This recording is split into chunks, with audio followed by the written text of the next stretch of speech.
우리는 지난주까지 예수님의 말씀 중에서 산상수훈, 그 중에서 팔복에 관한 말씀들을 나누었었지요. 한 주에 하나씩 하나님이 우리에게 어떤 복을 약속하셨는가를 함께 나누었었는데요. 여러분들 그 말씀 다시 한번 더 기억하시며 회상하시며 참으로 하나님 안에서 복 있는 사람으로 살아가시기를 바랍니다. 오늘 본문 말씀은 계속해서 예수님의 산상수훈 이야기 중 바로 이어지는 몇 구절을 가지고 함께 나누고자 하는데요. 이때 예수님께서는 어떤 말씀을 하셨는가? 너희는 세상의 소금이다. 또 너희는 세상의 빛이다 라면서 우리의 정체성을 다시 한번 더 짚어주시는 말씀을 하셨습니다. 우리는 이 말씀을 따라서 예수님 우리에게 어떤 이유로 세상의 소금이라 하셨는지, 또 어떤 이유로 세상의 빛이라 말씀하셨는지 함께 살펴보고자 합니다. 오늘 본문 속에서 예수님께서 말씀하신 소금 또 빛이라고 하는 것은 당시 유대인들 생활에 아주 밀접한 요소들을 가지고 하신 말씀이거든요. 특별히 소금이라고 한다면 우리를 가리켜서 예수님 세상의 소금이라고 말씀하셨는데 이 소금은 어떠해야 하는가? 오늘 본 말씀 13절 같이 한번 읽어보도록 하겠습니다. 시작. 너희는 세상의 소금이니 소금이 만일 그 맛을 잃으면 무엇으로 짜게 하리요? 후에는 아무 쓸데없어 다만 밖에 버려져 사람에게 밟힐 뿐이니라. 아멘. 여러분 요리 자주 하십니까? 우리 청년교구 안에는 요리 동아리가 있어요. 우리 또 여러 가지 행사 때 모임 때 이렇게 아주 맛있는 역할을 해주고 있는데 참 감사합니다. 근데 요리를 해보신 분들은 아시겠지요. 이 소금의 중요성. 사실 웬만한 요리에 소금이 들어가지 않는 것은 없습니다. 그냥 고기를 구울 때에도 생고기를 굽는 것과 소금을 뿌린 고기는 그 맛이 확연히 다르죠. 이렇게 소금이라고 하는 것은 기본적으로 짠맛을 내지만 이것이 음식에 미치는 영향은 아주 지대하다. 근데 당시 유대인들은 이 소금을 그냥 맛을 내는 데만 쓰지는 않았던 것 같습니다. 그럼 또 언제 썼느냐? 물이 귀한 나라였기 때문에 오염된 물을 오늘날 현대처럼 그냥 버릴 수는 없는 거예요. 어떻게든 이 물을 정화하고 살려서 마시려고 노력을 했는데 그때 사용했던 게 소금이다. 그리고 이거는 저도 몰랐는데 꺼져가는 불씨에 소금을 좀 뿌리면 이 불씨가 살아난대요. 타닥하면서. 우리 바베큐 할 때 한번 소금을 튕겨보면 좋겠는데요. 그 외에도 우리가 잘 알다시피 안동의 간고등어는 어떻게 포장돼서 오죠? 지금은 진공팩이지만 옛날에는 아이스박스에 소금을 왕창 때려 넣어서 완전히 소금에 고등어를 파묻어 가지고 이렇게 보냈습니다. 그러니까 소금은 부패를 막는다, 썩는 것을 막는다. 그리고 우리 일상에 쓰는 것처럼 이 맛을 내는 조미료로 사용한다. 그 외에 또 소금이 뭐에 쓰일까? 혹시 양치할 때 소금으로 해보신 적 있으세요? 네. 이렇게 무언가 우리 치아 건강에도 소금은 중요합니다. 심지어는 아주 옛날에는 갓난아이가 태어났을 때 그 아이가 양수와 이렇게 피 이런 것들로 쌓여 있잖아요. 이걸 닦아내는 데에도 소금을 사용했다라고 해요. 그러니까 우리 생각 이상으로 소금은 많은 데 사용된다. 더군다나 이 생명, 무언가를 다시 살리고 썩지 않도록 보존하고 하는데 이 소금이 많이 사용되었다라는 거예요. 그래서 예수님께서 이 소금을 아주 우리의 정체성을 이야기하는데 핵심적인 요소로 이야기를 하는 거죠. 너희는 세상의 소금이다. 자, 그런데 오늘 우리가 읽었던 말씀 중에 보니까 소금이 만일 그 맛을 잃으면 어디 쓰겠느냐, 그죠? 짠맛을 내는 소금이 더 이상 짠맛을 내지 못한다. 그러면 음식에 넣을 필요가 있다 없다? 없겠죠. 무언가 성분이 변질됐다라는 거 아니겠습니까? 짠맛을 내는 소금이 짠맛을 내지 못한다. 그다음에 아까 우리가 이야기했던 무언가 생명을 살리고 보존하고 하는 그런 기능이 더 이상 발휘되지 않는다. 쓸데없는 것이 된다. 그래서 길가에 버린다라는 이야기를 오늘 예수님 하셨어요. 그런데 이런 질문을 해봄직합니다. 소금이 짠맛을 잃어버릴 수 있는가? 여러분 어떻게 생각하세요? 아직 주부가 아니시기 때문에 그게 무슨 말이지? 짠맛을 잃을 수 있나 할 수 있는데, 저는 이제 어렸을 적에 저희 과학 선생님 하셨던 이야기가 기억이 납니다. 그 선생님은 이제 비그리스도인이셨거든요. 그래서 가끔 과학 선생님이시니까 자꾸 이제 성경과 과학의 어떤 이 상충되는 지점들을 이렇게 어필을 많이 하셨는데, 그 중에 하나가 이 대목이었어요. 소금은 화학적으로 짠맛을 잃을 수가 없답니다. 소금은 과학적으로 짠맛을 잃을 수가 없대요. 그래서 오늘 예수님께서 말씀하신 이 비유는 틀렸다, 말이 안 된다라고 이야기를 하시면서 저를 향해 미소를 지으셨거든요. 뭔가 반박할 때면 반박해봐라 이런 거였는데, 그때 저는 어쩔 수 없었습니다. 배움이 짧고 아직 학생이었으니까. 근데 이제 장성하고 나선 반박할 수 있게 되었어요. 왜? 이제 좀 이 이스라엘 지역의 문화 또 지리를 좀 배웠잖아요. 알고 보니까 오늘날 우리가 사용하는 이 소금은 바다에 그 짠물을 가둬서 이렇게 증발시켜서 얻는 천일염이잖아요. 근데 이 당시에 예수님 시대 때 이스라엘 지역에서는 이런 염전이 없어서 우리가 사용하는 소금과 다른 소금을 사용할 수밖에 없었다라는 거예요. 어떤 소금인가? 혹시 여러분 암염이라고 들어보셨어요? 그러니까 바다에 소금기 염분이 묻어 있는 겁니다. 그래서 이 돌이 소금의 역할을 대신하는 거예요. 그래서 좀 부유한 사람들은 뭐 이렇게 돌을 가지고 소금의 역할을 한다, 이게 좀 애매하니까 이렇게 암염, 그 바위에 물을 부어서 그 물이 소금기를 머금고 이렇게 흘러나오게 했고, 이걸 다시 증발시켜서 우리가 사용하는 형태의 소금을 얻었답니다. 근데 서민층은 이 복잡한 공정을 거친 비싼 소금을 살 수 없으니까 어떻게 했을까? 그 암염을 그대로 음식에 넣는 거예요. 오늘날로 치면 우리가 뭐 홍합탕 하면 이 조개나 이런 것들이 가지고 있는 염분 때문에 우리가 많이 간을 안 해도 이렇게 짠맛이 나는 것처럼 그런 원리인 거죠. 스프를 끓일 때, 뭐 국을 끓일 때, 무언가를 할 때에 그 소금기를 머금은 돌멩이를 같이 넣어서 끓이면 여기서 우러나오는 염분으로 짠맛이 난다라는 겁니다. 근데 이 돌에 묻어있는 염분이 많으면 얼마나 많다고. 이 자갈돌 몇 알 한두 번 끓이고 나면 소금기가 다 떨어지겠죠.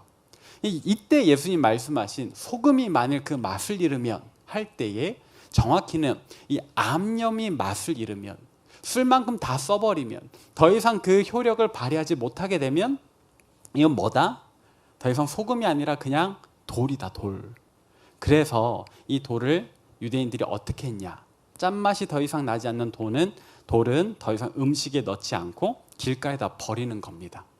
그러면 그때 당시에는 도로 포장이 되어 있지 않으니까 이렇게 흙바닥이 비만 오면 어떻게 될까요?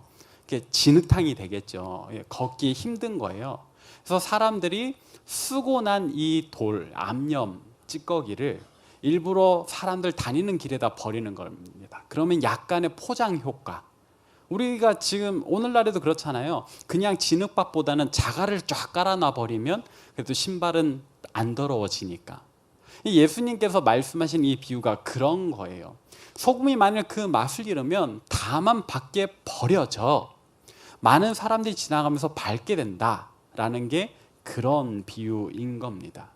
자, 이렇게 저는 오늘 제 어렸을 적 숙제인 과학 선생님의 주장을 반박을 했는데요. 포인트는 이게 아니라 예수님 우리에게 말씀하신 너희는 세상의 소금이다 라는 거에 있는 거예요.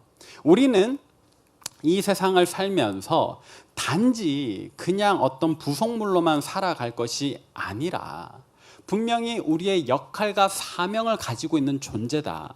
어떤 생명을 살리고 자연계를 보존하는 그런 역할을 가진 사람들인 겁니다.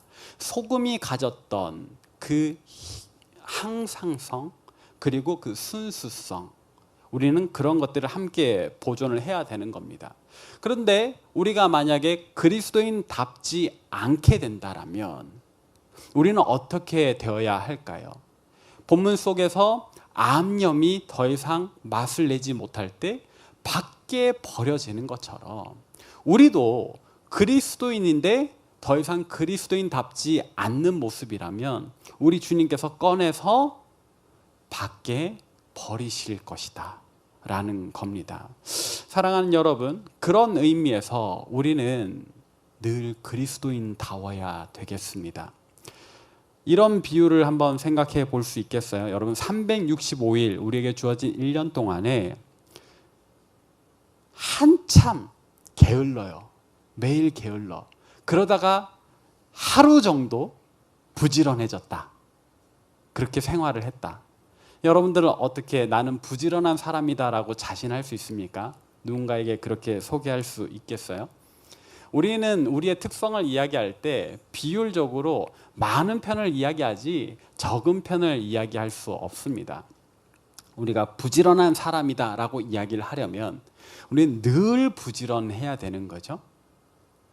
우리가 온유한 사람이다라고 한다면 늘 온유한 사람이어야 되지, 항상 분노하고 항상 폭력을 휘두르면서 어쩌다 한번 화낼 것 참아주고 넘어가줘도 난 참 좋은 사람이야, 난 자상한 사람이야 라고 말해서는 안 된다라는 거죠. 마찬가지입니다. 우리가 성품에 있어서 우리 자신을 그렇게 말할 수 있다면 우리의 그리스도인이란 정체성에 있어서도 마찬가지예요. 우리 일주일의 삶을 돌아보십시오. 과연 나는 내 일주일의 삶은 그리스도인다운가 아니면 비그리스도인다운가? 일주일에 6일을 교회 다니지 않고 예수님 믿지 않는 비그리스도인과 똑같이 살다가 겨우 일주일에 하루, 일요일 이 오후 한두 시간 동안만 예배 드린다고 그리스도인다워졌다고 나를 그리스도인이라고 할 수 있는가? 어떻게 생각하세요? 반대가 되어야 할 겁니다. 우리는 정말로 최선을 다해서 일주일 내내 그리스도인다워야 합니다. 그러나 아직 연약해서 하루 정도, 몇 시간 정도 실수로 내가 그리스도인답지 못한 모습 그렇게 보일 수 있겠지만 그마저도 내가 돌이키고 다음 주엔 그러지 않아야지, 나는 더 그리스도인다울래, 그렇게 해야죠. 근데 우리의 지난 일주일은 어땠냐? 한번 돌아보자 이겁니다. 과연 나는 일주일의 삶 동안에 그리스도인다운 모습으로 더 많이 살았는가? 아니면 비그리스도인답게 살았는가? 늘 이기적으로 살다가 어쩌다 한번 이타적으로 살면서 나는 이타적이야 라고 말할 수 있는가? 대부분의 사람들이 그런 사람들을 싫어하지요. 그러면 우리가 이렇게도 생각해 볼 수 있는 겁니다. 왜 세상 사람들이 오늘날 그리스도인들을 싫어할까? 특히나 익명성이 보장되는 이 가상의 세계, 사이버 세계에서는 교회 다니는 사람들은 더 많은 비난과 지탄을 받잖아요. 왜 그렇게 되었을까? 그냥 우리가 지난주 말씀에서 살펴본 것처럼 예수님 믿는다 그러면 박해받는 것이 당연한가? 아니요. 과거의 그 로마 제국의 치하에서는 그랬을지 몰라도요, 오늘날 살아가는 우리 시대에는 우리 그리스도인들이 받는 박해와 지탄은 방금 이야기한 것처럼 어쩌면 우리가 맛을 잃은 소금과 같은 모습, 그리스도인답지 않은 그리스도인으로 살고 있기 때문은 아닌가. 물론 오늘날 이 상황에 대한 책임은 저와 같은 목회자들에게 더 많을 겁니다. 목사가 목사답지 않아서, 전도사가 전도사답지 않아서. 제가 학교 다닐 때 보았던 충격적인 이 현수막이 하나 있어요. 전도사님, 전도하러 갑시다. 너무 말이 되는 거예요. 저만 해도 그랬어요. 제 주변에 다 교회 다니는 사람이었거든요. 전도할 사람이 없어요. 근데 교회에서 저는 전도사라 칭함받습니다.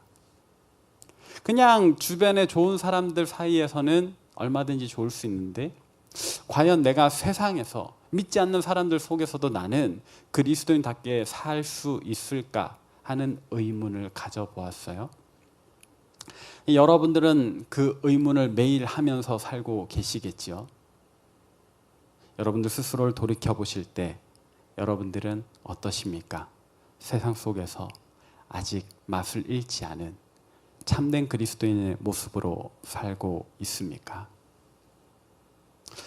이런 모습은요, 우리 복음 전파에서도 마찬가지인 것 같습니다. 제가 이제 여러분들이 한번 잘 보세요. 저는 이렇게 행사를 할 때 뭐 인원 동원, 누구 한 명 데리고 와라, 뭐 이런 이야기를 잘 하지 않습니다. 사실 제가 이렇게 목회 사역을 하면서 가장 싫어하는 사역이 있다면 총동원 주일이에요. 이렇게 태신자 작정. 여러분들한테 카드를 한 장씩 나눠주고 이렇게 꼭 이번에 전도하고 싶은 사람 이름 써라. 그리고 그날 꼭 데리고 와라. 저는 이런 행사를 별로 좋아하지 않습니다. 왜냐하면 물론 누군가에게는 그런 행사가 필요하기도 해요. 사랑하는 가족을 또 친구를 연인을 전도하기 위해서는 교회가 힘을 모아주는 그런 행사를 필요로 할 수도 있겠습니다만, 평소에는 영혼구원에 크게 관심 없다가 그런 행사 때 카드 나눠주니까 이름을 써야 돼서 억지로 이름을 쓰는 경우가 더 많더라고요. 그래서일까요? 이렇게 어떤 기관에서 조사를 한번 해봤는데, 이런 태신자 운동에 이제 전도되는 사람들에게 이제 돌린 조사인 것 같아요. 이렇게 교회에 참여하고 나서, 그날 행사에 참여하고 나서 어떤 기분이 들었습니까? 라는 질문이었는데, 주관식인데 공교롭게도 이렇게 비슷한 답이 많이 나왔다고 해요. 무엇이었을까요? 좋았다? 뭐 참신했다? 아니요. 배신감 느꼈다라는 겁니다. 왜? 이유를 보니까 대부분 그런 행사 때는요, 누구 데리고 오면 전도해 온 사람에게도 상을 줘요.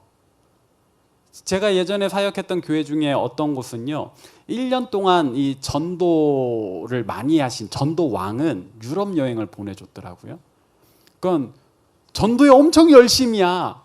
막 엄청 막 뜨거운 열정을 가지고 막 50명씩 막 데리고 오시는데요. 근데 그렇게 전도대 오신 분들이 느끼는 바는 교회가 다단계 같고, 이 사람 자기 여행 가고 싶어서 1등 하고 싶어서 나를 이용했다라는 생각이 든다라는 거죠. 물론 그 전도하신 분의 열정 자체는 거짓이 아니겠습니다만, 그런 상품이 없어도 내가 믿는 예수님, 이 좋은 예수님을 전하고자 하는 열정이 그의 마음속에, 우리의 마음속에 있어야 되지 않나. 내가 예수님 믿고서 누리는 이 평안 그 자체로 내 옆에 가족이 함께 이 평안을 누렸으면, 이 기쁨을 누렸으면 하는 마음에서 전도를 해야 되지 않나. 소금은요, 다른 게 섞이면 그 맛이 변질될 수 있을 것 같아요.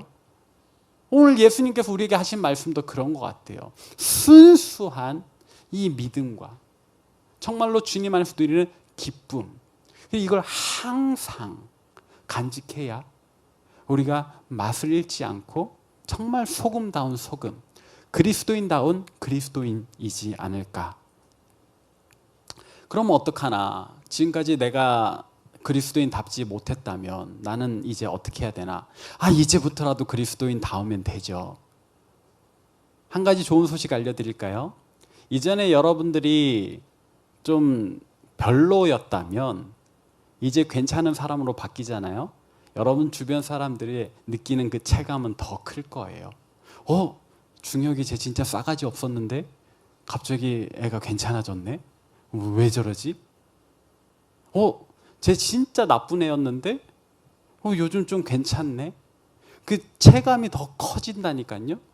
그럼 여러분들이 바르게 살고 그리스도인답게 사는 그 효과와 열매는 더 커진다. 여러분들 주변 사람들이 맛을 확 느낄 거예요. 중혁이 진짜 달라졌네.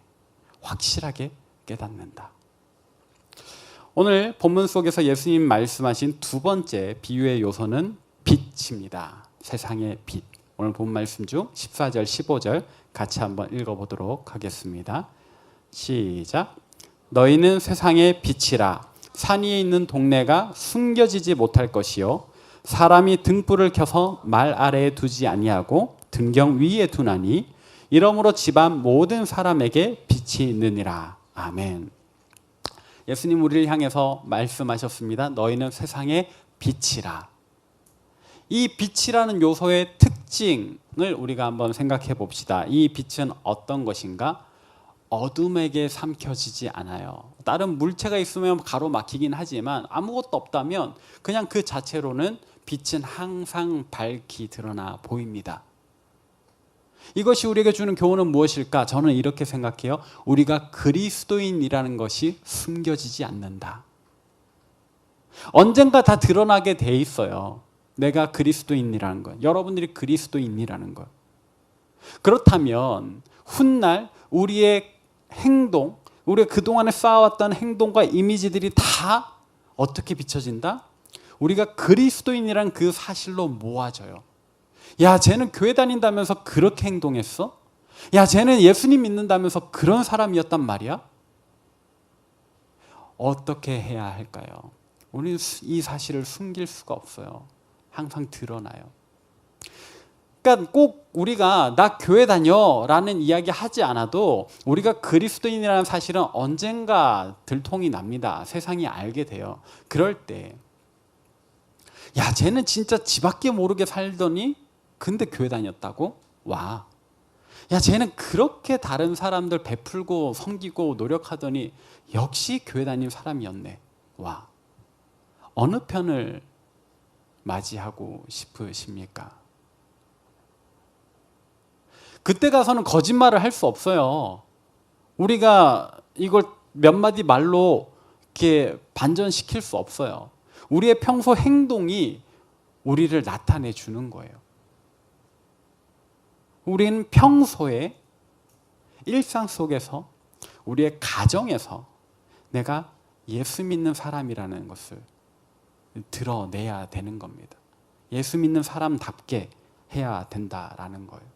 그리고 또 빛의 두 번째 성질은 무엇인가? 방향을 가리지 않는다라는 거예요.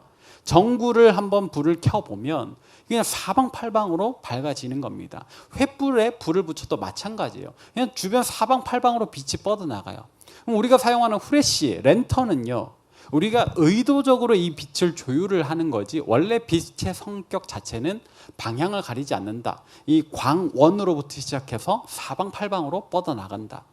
그런데 어느새 한국교회는 우리는 우리의 사랑을, 우리의 선행을, 우리의 관심을 몇 사람에게로 집중시키기 시작했어요. 마치 랜턴처럼 사방으로 빛을 뿌리지 않고 선별적으로 빛을 뿌리기 시작했단 말이죠. 어떤 사람들에게요? 나에게 유익한 사람들에게, 나한테 도움이 될 만한 사람들에게. 나한테 도움이 되지 않을 것 같은 사람과는 별로 관계하고 싶지 않아. 나를 귀찮게 하는 사람 그냥 뒤로 외면해버리고 싶어. 근데 나한테 도움이 될 만한 사회적으로 부유하거나 높은 지위에 있거나 그런 사람들에게는 오히려 달라붙어가지고 축복에 축복을. 그런 모습을 외면당하는 이들이 보고서, 우린 감춰지지 않으니까 보고서 실망하는 겁니다. 서운해하는 거예요. 예수님 분명히 이 땅에 오셔서 가난한 자들, 소외된 자들, 병든 자들, 굶주리고 억눌린 자들을 찾아가셨는데 예수님을 믿고 따른다는 우리는 가난하지 않고 부유한 자들을, 굶주리지 않고 배부른 자들을, 억눌린 자들 아니라 억압하는 자들을 많이 찾아다니더라. 그래서요, 저희 부모님, 우리 부모님 시절에는 그런 때가 있었대요. 사윗감 데리고 왔는데 걔 뭐 하는 사람이 교회 다닙니다. 그러면 그냥 오케이였다는 거예요. 며느리감 데리고 왔는데 어느 집안 사람이니 교회 다닙니다. 오케이였다는 거예요. 그냥 지역, 뭐 학업, 뭐 직업 이런 거 상관없이 교회 다닌다 그러면은 일단 그 사람 인품 됐어. 성실하겠지. 뭘 해도 성공할 거야. 예수 믿는다라는 게 그 사람의 보증이 되는 시대가 있었대요. 그런데 오늘날에는 그러지 않죠.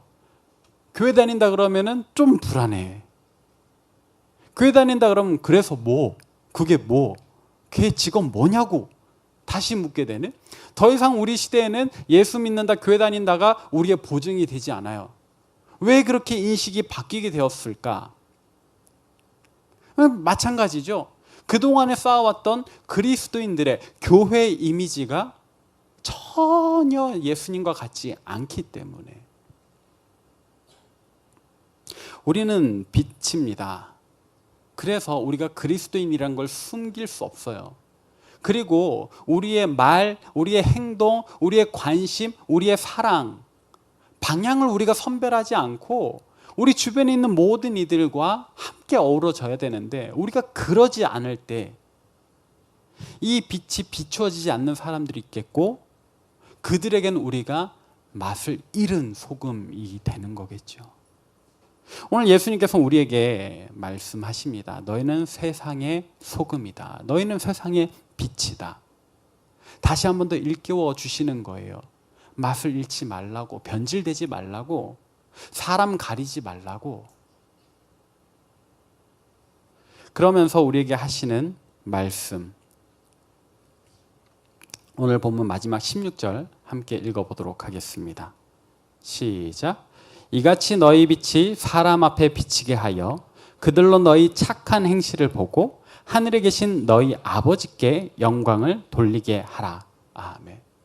우리의 이 착한 행실, 이 선한 행실, 소금다운, 빛다운, 그리스도인다운 우리의 모습으로 어떤 결과가 일어나요? 세상 사람들이 우리를 보고서 하늘에 계신 우리 아버지께 영광을 돌린다. 굳이 힘들여서 전도할 필요 없어요. 우리가 그리스도인답게 살면요, 전도는 알아서 되는 거예요. 제가 정말 사랑하는 말씀입니다. 물론 저도 때로는 목사답지 못할 때가 있고, 저도 때로는 그리스도인답지 못할 때가 있지만, 그렇게 잠깐 삐끗할 때 다시 일어나서 그리스도인답게 살아가는 거죠. 넘어졌다고 포기하는 게 아니고요, 다시 일어나서 그날부터 다시 그리스도인답게 살면 되는 겁니다. 여러분, 어젯밤에 뭐 하셨어요? 그리스도인답지 못한 모습으로 사셨나요? 괜찮아요. 오늘부터 다시 그리스도인답게 살아가면 되는 겁니다. 그렇게 살면 우리를 통하여 우리 하나님 아버지께서 영광 받으신다. 그럼 이제 구체적으로 우리 삶의 어느 영역에서 그리스도인답게 살 것인가, 우리가 한번 생각해 봅시다. 먼저는 가장 어려운 집단, 가장 가깝고도 어려운 집단인 우리의 가정에서 한번 시작해 보면 어떨까요? 우리는 아직 자녀의 포지션에 들 있잖아요. 그래서 사실 엄마 아빠를 대할 때 어렵죠. 형제 자매를 대할 때도 어려울 겁니다. 뭔가 그리스도인답게 대하기보다는 아직은 철부지 자녀처럼, 그리고는 경쟁자인 형제 자매로 대할 때가 많죠. 사랑보다는 미움. 우리가 꼭 가족에 관한 영상을 보면 괜히 눈물 한 방울 눈가에서 떨어지는 이유가 뭐예요? 사랑으로 대하지 못했던 우리의 부끄러운 모습이 떠오르기 때문 아닌가요? 어렵죠. 가까워서, 가족이라서 더 어려운 것 같아요. 하지만 우리 가정도 우리가 그리스도인다운 모습으로 살아야 할 우리의 사역지입니다. 부모님을 더 사랑했으면 좋겠습니다. 형제 자매에게 조금 더 따뜻하게 대하면 좋겠습니다. 우리의 가정도 우리가 맛을 내야 되는 공동체, 또 우리가 사랑의 빛을 비추어야 하는 공동체입니다. 다음으로는요, 조금 더 범위를 넓혀서 여러분들이 출근하시는 직장, 또 여러분들이 다니는 학교나 학원이겠습니다. 그 안에서도 많은 관계들이 있지요. 꼭 관계를 맺다 보면 이유 없이 나를 싫어하는 사람도 있고, 또 반대로 이유 없이 싫어지는 사람도 있을 겁니다. 어떻게 해야 될까요?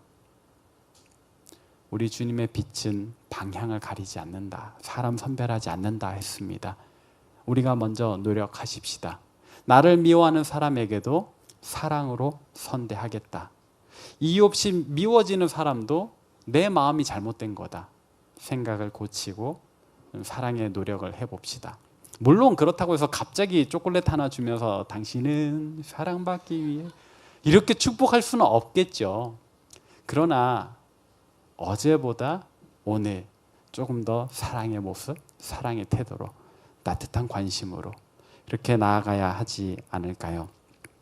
마지막은요, 의외의 곳입니다. 어딜까? 여러분들이 속한 구역이에요. 여러분들이 속한 구역 안에서도요, 여러분들 각자가, 우리 모두가 이 소금의 역할을 해야 됩니다. 빛의 역할을 해야 됩니다. 부리더만의 사명이 아니에요. 여러분, 리더 한 명이잖아요. 부리더 해봐야 둘이서 우리 공동체, 우리 구역에 그 모든 식구들 어떻게 다 신경을 쓰겠습니까? 그들도 출퇴근해야 되고 공부하고 해야 되는데요. 사실은 그 리더라는 사람 조금 앞에 있는 것뿐이지 우리 구역에 속한 모두가 서로를 보듬어주는 사랑의 주체가 되어야 됩니다. 지난주에 누가 안 왔어? 이번 주에 또 안 왔네? 내 머릿속에 떠오른다면 연락해 보세요. 왜 안 왔어? 상균이 왜 안 왔니? 이렇게 질문해 볼 수 있어야죠. 그리고 나서 또 사랑의 권면으로 다음 주에는 만나자. 우리 이번 주에 아우팅 가는데 올 거지? 서로가 연결하는 겁니다. 여러분, 리더, 부리더 그 몇 사람 무슨 죄가 있다고 20명 막 되는 그 구역원들의 무게를 져야 돼요. 여러분, 리더의 자리는 무게 지는 자리가 아니에요. 먼저 실천하는 사람이고요, 구역원들도 함께 실천하는 사람들이어야 되는 겁니다. 부탁드립니다. 올해 우리가 그렇게 서로 사랑으로 얽히고 설키는 좋은 공동체, 좋은 구역들을 만들어서 내년에는 우리 더 많은 리더들이 세워졌으면 좋겠어요. 매년 반복돼요. 이 부담감이 너무 커서 1년 리더하고 내년엔 못하겠어요. 아니요. 이미 다 리더예요. 서로가. 우선 올해 몇 사람에게만 리더라는 직분이 주어져 있는 거지, 사실은 우리 청년 공동체 150명 전부 다 리더입니다. 구역 안에서도 내가 리더라는 직분이 당장 올해 없어도 이 소금으로서의 역할, 빛으로서의 역할 잘 감당할 수 있기를 바랍니다. 말씀을 정리하도록 하겠습니다. 예수님 우리를 가리켜서 뭐라고 말씀하셨나? 너희는 세상의 소금이다. 너희는 세상의 빛이다 말씀하셨습니다. 우리의 역할, 우리의 사명 충실히 잘 감당하되 1년 중에 다만 며칠, 일주일 중에 하루가 아니라 매일 항상 그리스도인다운 모습으로 사는 저와 여러분 되시길 바라고, 또 사람 가리면서 관계하는 것이 아니라 빛은 어디로든지 뻗어나가니까 내가 속한 가정, 내가 다니는 직장과 학교, 또 내가 속한 구역 안에서 정말로 주님 주신 이 사명대로 살아가는 그런 복된 저와 여러분 되시기를 바랍니다.